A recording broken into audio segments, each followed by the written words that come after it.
fellow tea lovers. Settle in, because we've got a story. I'm Nell. And I'm Rose. And today we're bringing you the tea. Across eras. Hey, how's it going? Good. I'm back at work today. Took a week off. Vacations are necessary. Right. I had like 411 emails. Oh my gosh. I know. I feel like I get a ton of emails, but I know it's not half. Then I did get a surprise. Someone's like, hey, just an FYI since this is due today. And I know. And I was like, I have nothing on my list. There's nothing in our system. And then they filled something out wrong. Mm-hmm. Unfortunately, it was due at 5 and they didn't get back to me. Yeah. I reached out. You do what you can with what you got. Yeah, I don't know what's going on with that, but I think that's I was right. kind of awkward to the, I'm going to cut this out, but Okay. I think I was kind of awkward to one of the admins because I told her that, like, she said, oh, apologies, this is such a mess. And like, I was thinking like, well, it's not your fault. You're just the conduit for the mess that keeps landing. But, you know, and so I just emailed back like that. No apologies necessary. We all do what we can with what we have. And then she never emailed back. So I was like, oh, is that a little too No, I don't pithy think so. for 9 in the morning? No, maybe. No, I don't think so. No, I think that's No. nice. Well, it's been a good week otherwise. Been busy. We've been wildly social this weekend, more nice. so than normal. Conversation with an old colleague early in the morning, and then, well, I'm up and hanging out with Nell, who drops by unexpectedly with pastries. I did. I went to Always the allowed. farmer's market. I got there late. I don't think I got there till about 10. Mhm. So there wasn't a lot left and it was hot and crowded. But yeah, I grabbed some pastries and then I was like, I'm just gonna stop by. And right about when I parked my car, I was like, oh, I should have just at least texted. Nah, it's totally fine. I was up. I mean, it's a crapshoot depending, on the day off. Usually up by then.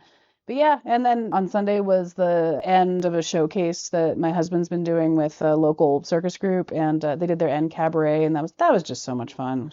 That was Kids nice. and dogs everywhere. Didn't get to go. I had to meet with my dog sitter. Dogs So, again. yeah.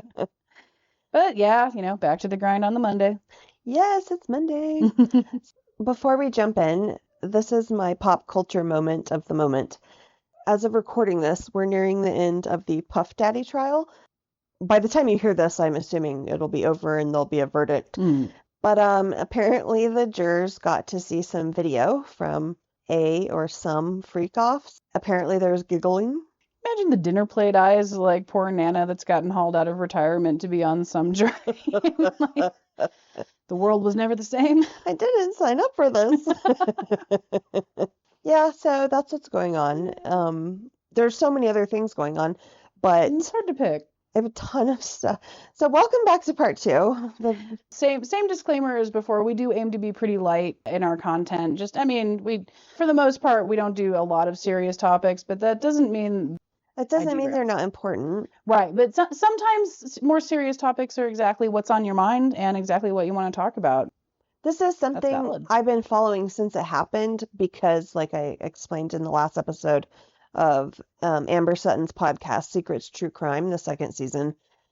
So we're back to covering how the Walker County Sheriff's Department in Alabama contributed to, I don't know the legal term for this, don't come at me, contributed to the death of Anthony, who went by Tony Anthony Mitchell. So yeah, take care of your own mental and physical health. If you need to skip this episode, it's okay. Completely understand. Yeah. Let's jump back in.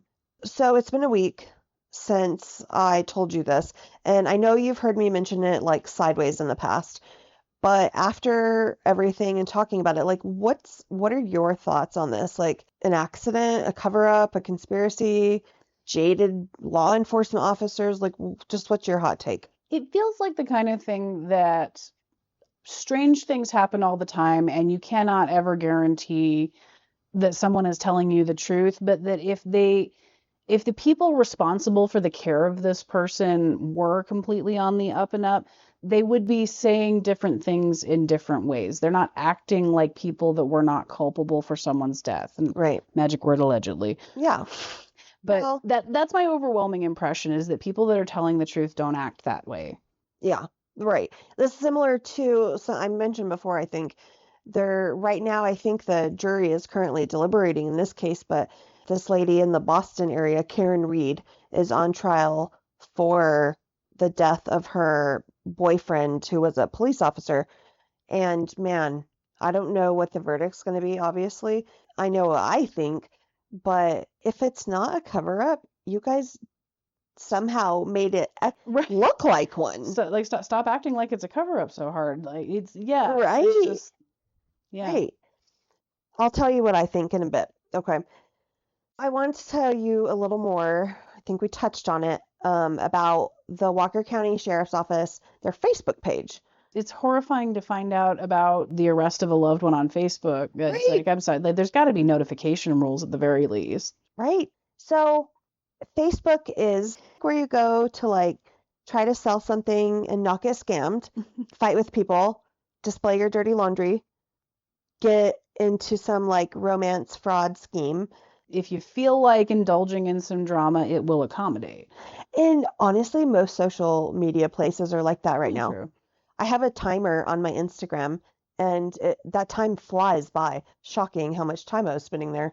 So I was like, what about Threads? And no, it's literally platform aside. It's all bad. It's all so negative. I don't think I've ever done anything better for my mental health than just the day I stopped logging into Facebook. I could have done it better because I just disappeared, and it still looks, I think, as though I have one. But So many people have their Facebooks like that. yeah, it Yeah. just exists. The only thing that's ever been on them for like the past 10 years is people saying happy birthday when they get the notification and no response. Yeah. So Yeah. I feel a little bit bad because I probably have a ton of where are yous, but I just couldn't ever bring myself to do it, and now I can't, and I don't really feel bad about that. Yeah, don't. It's fine. So in early February, someone from the Walker County Sheriff's Office, who's still unnamed as far as I can tell, logged into their Facebook page. They had admin access. It's about 1 a.m. and, I guess they were like reading comments. So underneath a post about a Lil Miss Sheriff's program, which if that sounds strange to you, please refer to season 1, the beauty pageants episode. I just thought that, and I'm like, I would have thought that was weird before I met you. It is weird. I don't even know if it's actually a beauty pageant. It's a thing. So, right. Anyways, they have that posted on their Facebook, and if all the comments underneath it, though, are like, what's going on? Why is Tony dead? Did you guys kill a man? So, whoever this unnamed person is, around 1 a.m. Alabama time, which is, what, Central Time? Yes. Okay. They decide to log in, and I am going to read to you from the screenshots of some things that were said, okay? Posted by author, Walker County Sheriff's Office. Quote, "Stop being ignorant with no facts." General advice, social mediating after midnight is scary ground. Right? So someone named Chance Armstrong, you're on a public page, Chance. Plus, Sorry. you go, Chance. He says immediately thereafter, he replies with, "So you block the comment section for weeks, then up and call everyone ignorant at 1 a.m.? Walker County Sheriff's Office immediately replies to his comment and says, "Every lawyer and investigator have the videos. No freezer was ever involved. How about see what the investigation says instead of making assumptions?" So, recall last week, maybe 2 weeks ago. It's a thing, guys. We'll explain it later. A little while. We'll explain it later. We talked about the possibility that immediately people were like, he died of hypothermia. Did they like shut him in a freezer? Did they shut him in a fridge? You think of. Yeah. No, you just have a room that acts like one. That's just not any better. Right. Before Chance can reply, they reply again, directly to Chance Armstrong. "We want people to live and thrive. Why didn't his family get him help for years if they felt he was with mental illness until they could profit from it?" Followed by, "We tried to help people always have, and baseless claims from lawyers that have no idea what happens is not the truth." See, and that sounds so much scarier because it sounds like a savior complex. Like somebody doing something terrible to another human being is bad enough, but the ones that are convinced that they were absolutely right to do so and you're a terrible person for not realizing that, that's just a whole scarier thing. Right? So the head of the Walker County Sheriff's Office, elected Sheriff Nick Smith, puts out this statement. Because as you can imagine, this blew up. Yeah. Like, by this point in time, national and even one or two international news sources were covering this. Mm-hmm. So this blew up. So Smith puts out this statement, quote, "This was not an official statement from my office. The comment was made by an admin on the department Facebook page who has since been removed. Yeah, I bet. This has been a stressful time for everyone involved, with death threats and promises of violence being made to employees across various divisions within our department and their families, including their children. While we expect our employees to conduct themselves in a manner that rises above that negativity, our employees are still human and everyone processes stress differently. The time will come for my office to make a formal statement, and I'm looking forward to being able to make that statement." So then I found this interesting. Just a couple weeks ago, Sheriff Nick Smith also announced that they were going to be deactivating the department's Facebook page and his own page because they were full of hate. But as of recording this, because I checked like 3 hours ago, Mm-hmm. the Walker County Sheriff's Department page is still up and running. And I keep saying Sheriff's Department. I believe their Facebook says office. So if you need to go look up their Facebook, don't be rude. We Okay. didn't send you there. Yeah. Don't be rude. It's still up and running. Some of the posts have limited comments, not all of them. Mm-hmm. So I didn't bother to check his Facebook. It is becoming more optional. Like there was a point where Yeah. a lot of businesses didn't feel like it was optional. It was built into the marketing package anywhere you went. But now I think it's a lot more feasible for people to just sort of, we're going to stop advertising. Which, to Right. be honest, should have been your answer in the first place. I'll be honest. The place that shall not be named that we used to work at, like they ditched social media altogether a few years ago, but they have some accounts that are not official accounts. Girl, first of all, I know those are run by y'all's employees. Second of all, sometimes when you need like a quick bit of knowledge, like say, is my local shop open today, which is a holiday, do they have shortened hours? Mm-hmm. That's when having updates on your social media would be helpful. No, and they ditched social media for very particular reasons. They didn't like the feedback that they were getting on their terrible decisions. They didn't. It was a way to shut off public comment. And fine, it's a private business. You do whatever you want. But the way that you represent yourself in public is entirely different from the way you actually are. Back to Tony. I think that it was a conspiracy and a cover-up, and here is why. I think there's 14 people who have either been indicted or pled guilty so far.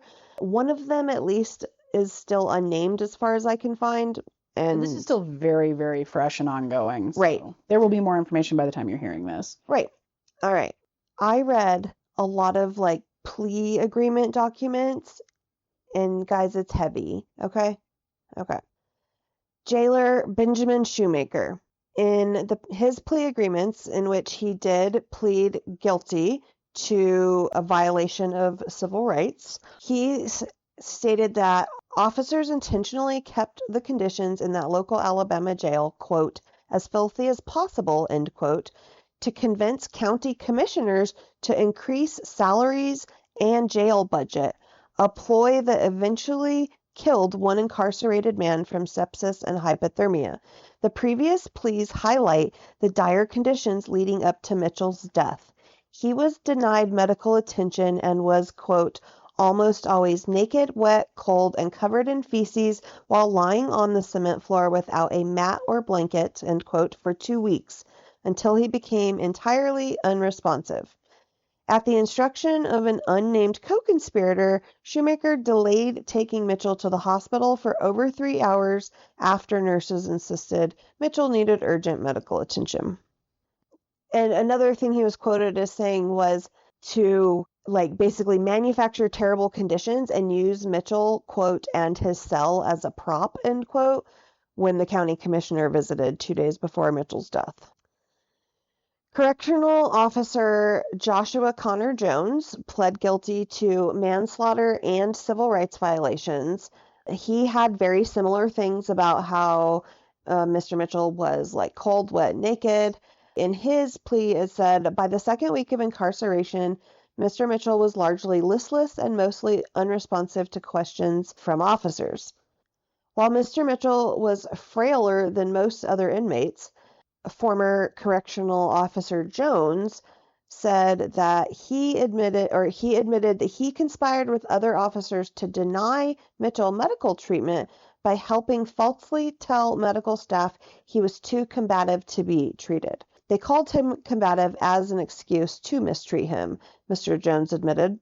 He also admitted that he and other officers actively chose not to provide care to Mr. Mitchell despite his obvious suffering because they said, quote, he gets what he gets since he shot at cops, end quote, and should have been killed rather than brought to the jail where they had to deal with him. And was there ever any evidence of the gun that he So shot far, at them? no. That's still conjecture. Yeah. Mr. Jones also admitted that, quote, collectively, we did it. We killed him. He also was charged and then pled guilty with federal conspiracy offense, and he is facing a maximum sentence of life in prison. He also pleaded guilty to hitting another pretrial detainee in the face repeatedly with a can of pepper spray, resulting in bodily injury and writing a false report to cover it up. Shift supervisor Karen Kelly, she's the one who released the video and then was fired. Yeah. She's an interesting character in this. I know. She pled guilty. She was charged with civil rights violations, specifically deprivation of rights under the color of law, which I had to look up. And under 18 U.S. Code, Section 242, the law makes it a crime for anyone who, under color of any law, meaning using the power given by a government position, willfully deprives someone of their rights protected by the Constitution or federal law. Okay. And so, according to her plea agreement, she said she was concerned that the cell conditions posed a serious threat to him, but she did not alert any authorities other than her direct supervisor because she feared retaliation. And that, I mean, she was seems fired. like a really reasonable fear. Bailey Clark Ganey, Ganey. He is jail staff. He also pled guilty to civil rights violations. However, I just thought this was an interesting turn of events. Less than 2 months after Tony died, the Walker County Sheriff's Department posted a picture of Bailey on their Facebook with the following caption. Congratulations to our newest deputy, Bailey Ganey, on graduating the Jefferson County Law Enforcement Academy. Ganey is an example of starting a career in corrections and working his way up to patrol. He's the 10th corrections officer offered a chance to become a deputy by Sheriff Smith. Congratulations. We have Corrections Officer Heather Craig, who pled guilty to deprivation of rights. She also said she was afraid of retaliation. We have Grace and Colin Woods, jail staff, also pled guilty. His attorney was quoted as saying, my client, Mr. Woods, was the most junior member of the staff at the jail. He was barely 21 years old. When this occurred, he had been employed a few months and had no training. He regrets and is deeply remorseful that he didn't do more to prevent what occurred there. My client was a young person with not a lot of experience in life and not equipped to assess everything there. Yeah, you're an adult at 18. You're under the eyes of the law and under most social contract. I will say that that's probably, I mean, it's the only argument you can make that even kind of engenders some sympathy. Like, you were still present for some terrible, terrible things, but again, that small town attitude with, mixed with being the new guy, mixed with probably it being your first job, right? Maybe, real first-ish adult job. And that excuses nothing, but it does, as long as he cooperates now to help to rectify the situation. Saying I wasn't comfortable helping sucks, but you can understand it. It falls in the same category to me as afraid of retaliation. Yeah. Because that is a real thing. It really I don't is. think it's an excuse. I mean, in elementary school, do they still teach you that thing like sometimes when you make the right choice, you're the only one standing? I don't even know what the phrase is anymore. Oh, yeah, I know what you're talking about. Like, sometimes you're the only one who stands up for what's right. It's really hard. Yeah. Really hard. Oh, that's not anything you can get used to. No, Approval is a hell of a drug. right? Next up, we have Corrections Officer Megan Johnson. She's accused of denying a nurse access to Mitchell. She apparently refused to open the inmate's cell door, claiming he was too combative, which was not true. Because He at was that point, lethargic, yeah, I was going to say at that point, wasn't he non-responsive? right? So her plea deal filing, it says that she basically was like, I wanted to preserve my good relationship with my co-conspirators. They were dismissive of it. Basically, like, I was trying to be one of the boys. This is like a boys, whatever, type of job, which that's true. It probably is. We talked about that in our firefighter episode. They seem to be doing better, but okay. She also says that she knew the treatment of Mitchell posed serious threats to his health and well-being, but she didn't let him give him any medical care. Okay. The court documents showed that Mitchell's treatment was centered around the belief he had fired a shot at a deputy when they came to do a welfare check. Right. Again, have we found the gun? Has anyone talked about the gun? Not yet, to my knowledge.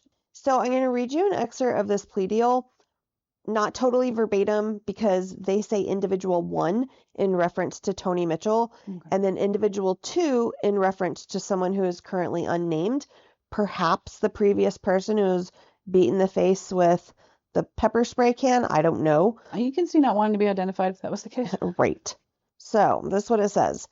Defendant Johnson believed that the totality of circumstances surrounding the detention of Mitchell posed serious threats to his health and well-being and were contributing to his deterioration.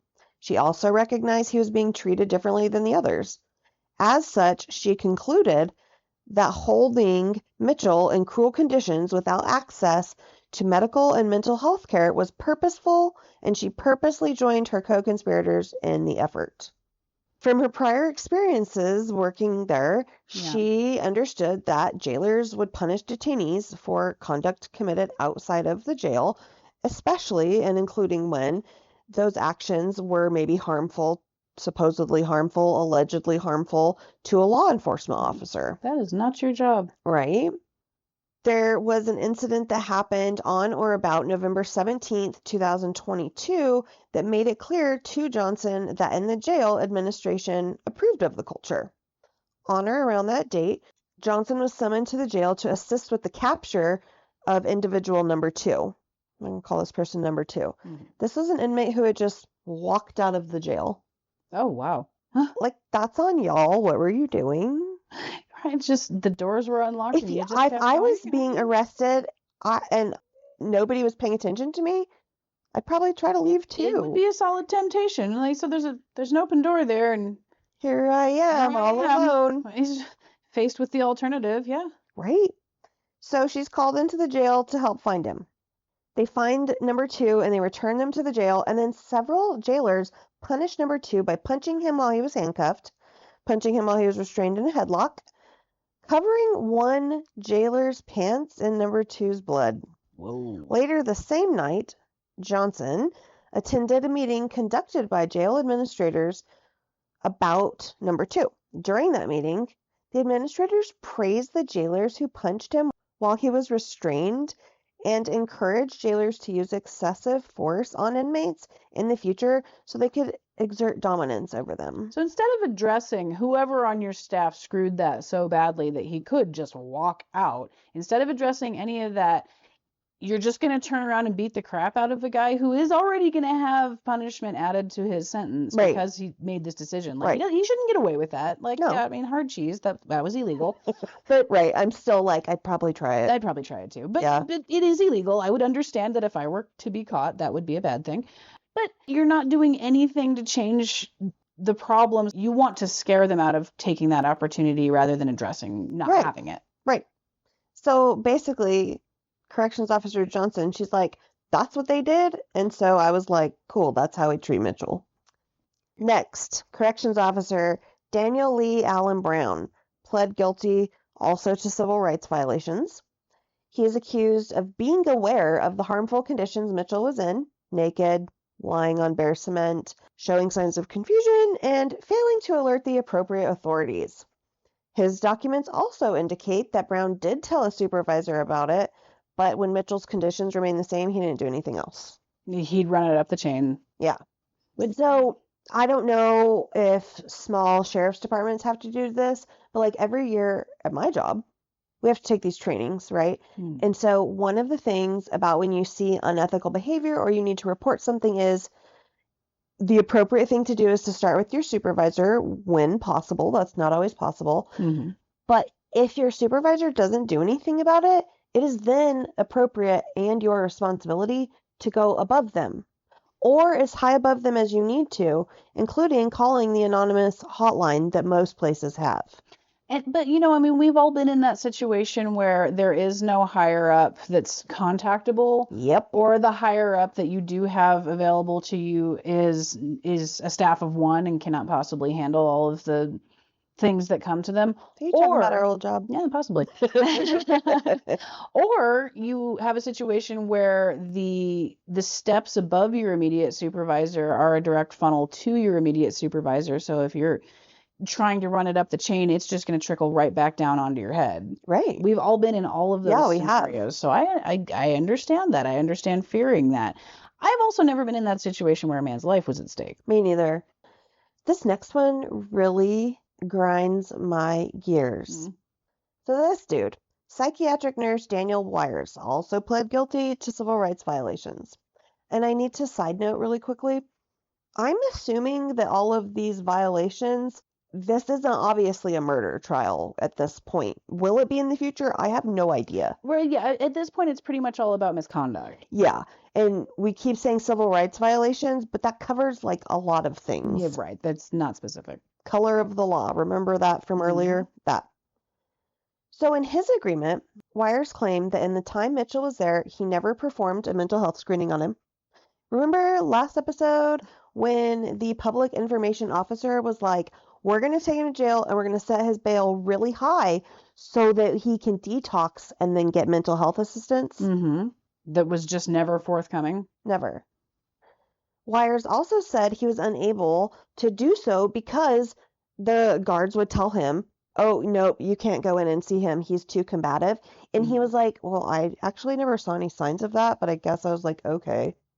He also admitted he would falsely claim in his notes that the prison guards would not remove Mitchell from his cell because of combative behavior. Even though you never observed it. Like, those are your clinical notes, man. And he was like, yeah, I was also scared of retaliation. Yeah. But then there's this. Specifically, this quote, okay? Specifically, Defendant Wires was reluctant to take any steps that could be constructed as providing assistance to Mitchell for fear that jail command staff would ask their medical contractor, because he was a contractor, to move Wires to a different jail further from his home, which might create an inconvenient commute for him. The stakes are just different when you're in people care, whether it's regular health care or incarcerated health care. Like, you did sign up for that responsibility. Yep. Your commute is inconvenient. So moving on, next we have Corrections Officer Cortland Brent Jones. He also pled guilty to civil rights violations.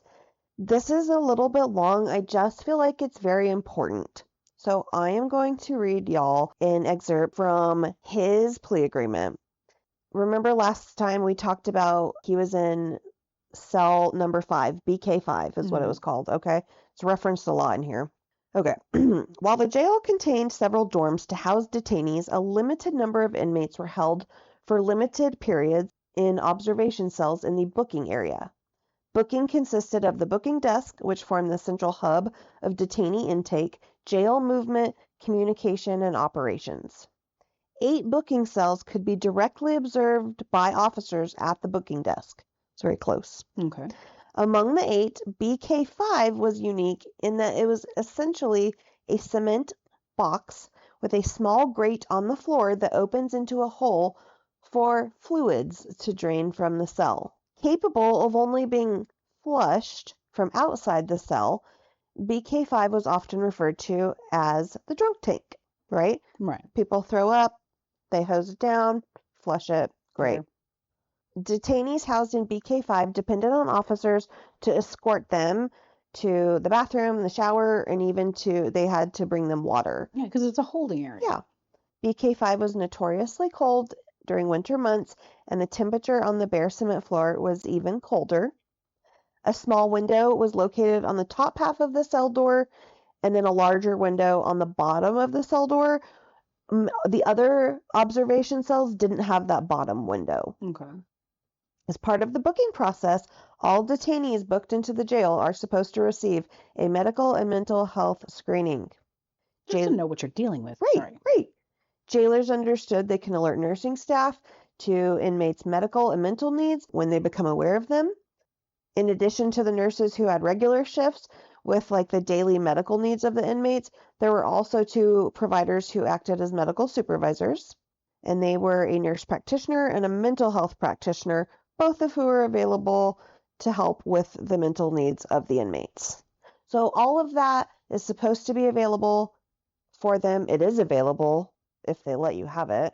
I was going to say, it sounds like a really great written business model that they presented to their investors when they wanted to build the place, not what happens. Right. So then we have these next 2 guys. Both of them are sheriff deputies in Walker County. And at first they pled not guilty, but the more I looked into that, it seems like originally people plead not guilty and then you change your plea to guilty. I don't know why. Any good lawyer will probably advise you to plead not guilty because it just leaves you different options. Okay. So that brings us to Walker County Sheriff's Deputy Carl Carpenter. He admitted in court records that he used, quote, excessive force during the arrest of Tony Mitchell, including stomping on Mitchell's genitals while he was handcuffed and telling him this is how he treats seizures in Walker County. I just find it interesting that both this dude, Carpenter, and the next dude, Hanley, if you Google them, like the first news articles that come up are them like walking outside the courthouse, of course with their attorney, but also holding hands with their spouse, because that is very important to present a family image. All right. Well, his wife forgave him. He must be a good egg. Right. If you've ever seen any TV show ever, you know what I'm talking about. So next dude, James, who went by, I guess his middle name, Matt Hanley, he also finally pled guilty and is accused of ramming Mitchell's legs into the exterior of the patrol vehicle and then kicking him in the legs.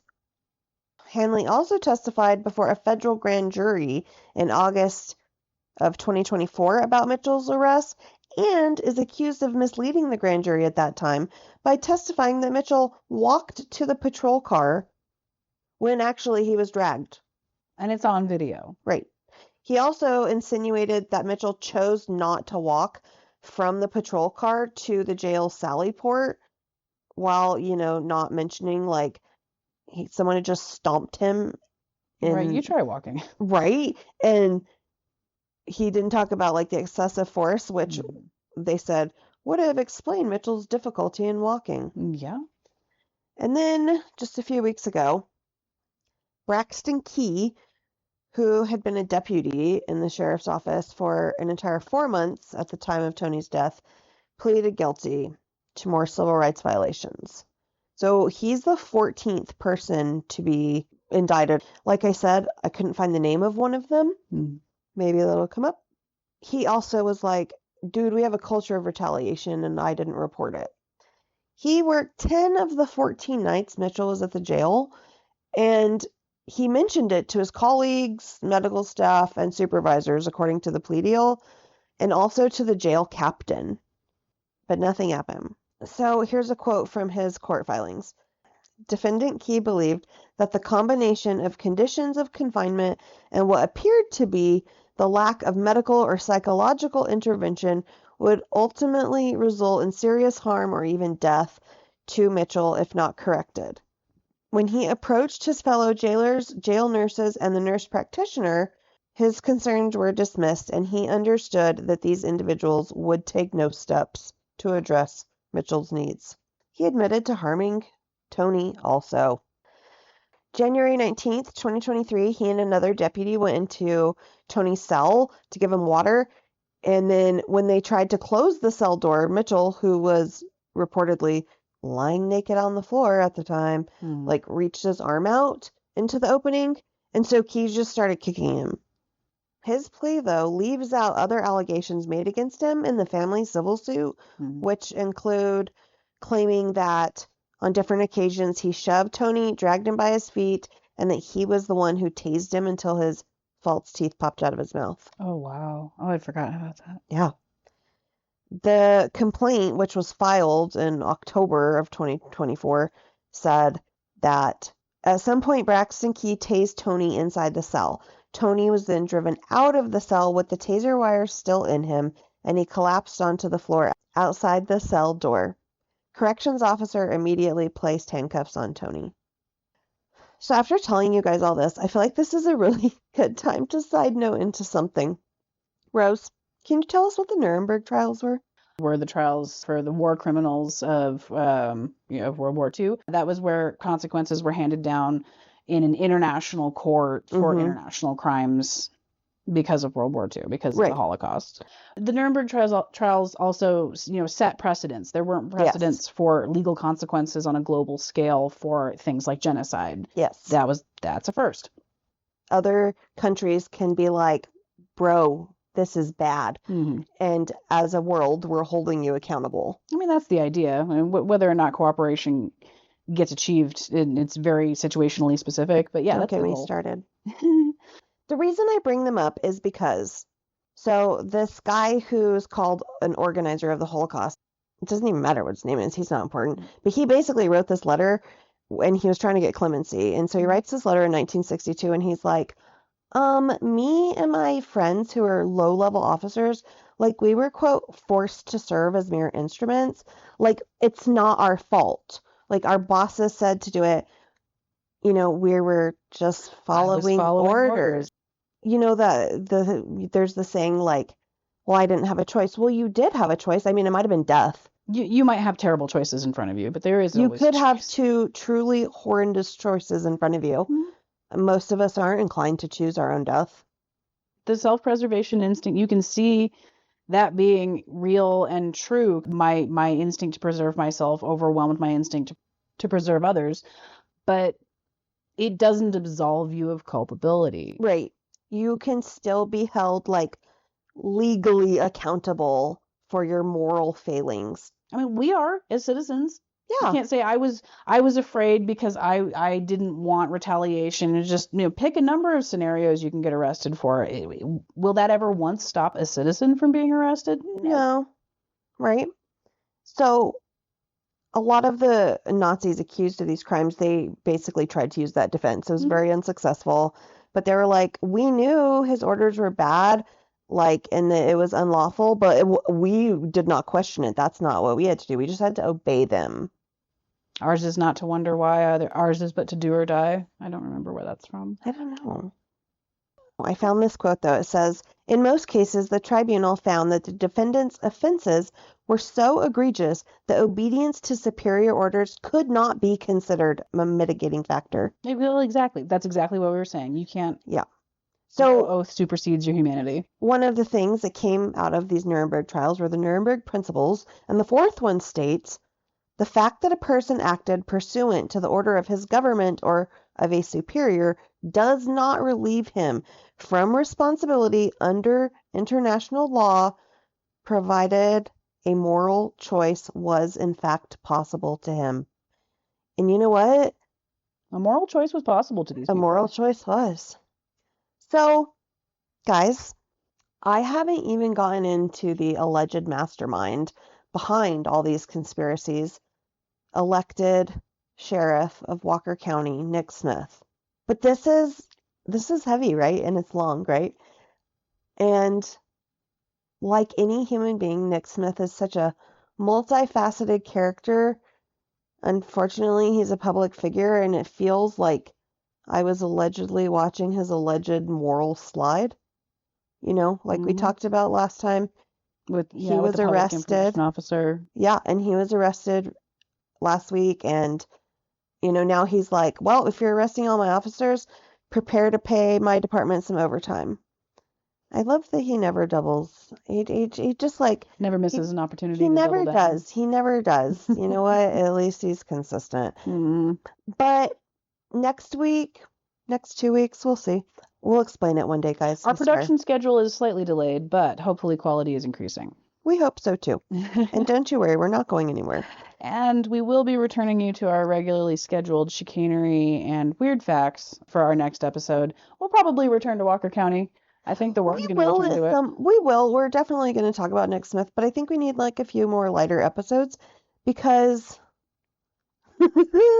Because the whole point of this entire project is how much fun cyclical history is, even when you're stuck on a crap arc.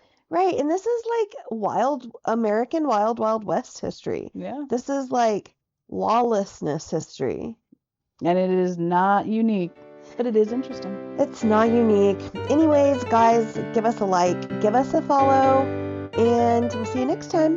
See you next time. Bye.